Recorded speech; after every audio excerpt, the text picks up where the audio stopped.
Hello అందరికీ, welcome back to my channel. కాకరకాయ కారం చేస్తున్నాము. దాని తయారీ విధానం చూసేద్దామా? ఒక కడాయి తీసుకొని దాంట్లో కొద్దిగా నీళ్లు పోసి కాకరకాయలని ఉడికించుకోవాలి. కాకరకాయలు ఉడికాయా లేదా చూసుకోవాలి. ఉడికినట్టే.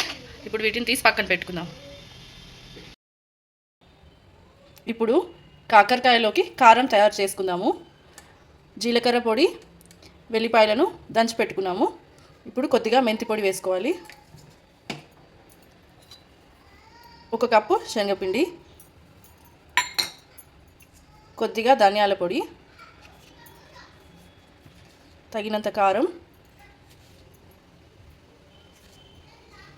తగినంత ఉప్పు,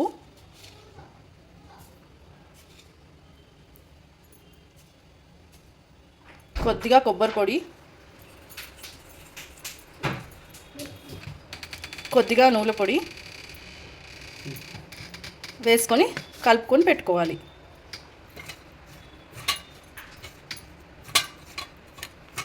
అవసరం ఉంటే ఒకసారి చూసుకొని ఉప్పు కారం సరిపోయిందా చూసుకొని మళ్ళీ కలుపుకోవచ్చు. కాకరకాయని మధ్యలోకి కట్ చేసుకోవాలి. అన్నీ అలాగే కట్ చేసుకొని పక్కన పెట్టుకోవాలి.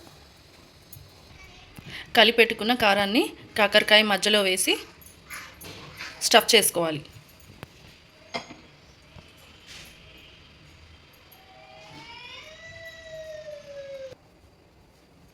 కాకరకాయలలో స్టఫ్ చేసుకోవడం అయింది. ఇప్పుడు నెక్స్ట్ ప్రాసెస్ చూద్దాము.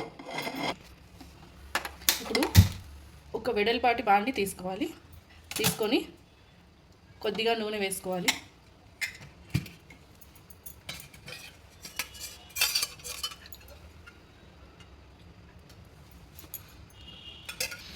నూనె వేడైంది. కాకరకాయలను వేసుకుందాం.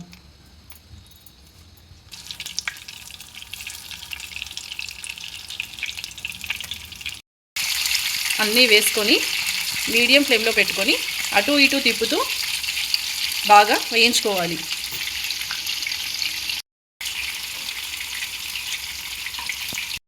కాకరకాయలు బాగా వేగాయి. ఇప్పుడు మిగిలిన కారం కూడా పైనుంచి వేసి ఒక 5-10 నిమిషాలు వేగనిద్దాం.